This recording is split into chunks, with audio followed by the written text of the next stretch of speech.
Du har väldigt fina ögon. Du har också otroligt snygga ben. Jag tror du har tagit på mig mer än alla andra personer, inklusive mig själv. Jag gick runt och verkligen var konstant kåt hela helgen. Det enda jag ville var att vi skulle ha sex. Alla beskrivningar om vad det skulle smaka har varit fel. Jag har gått och liksom så här föreställt mig typ så här smörstekt torsk och bara, vad nice.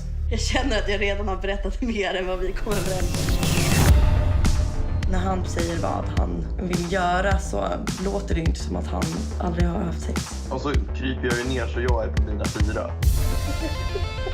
Kan du säga någonting till någonting jag har skrivit? Jag säger att jag inte har en crush. Vad har du? Vem fan är han att få mig att känna mig som om jag inte är good enough?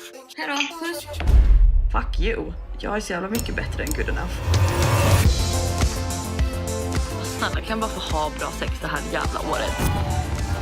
Jag känner mig så out of place.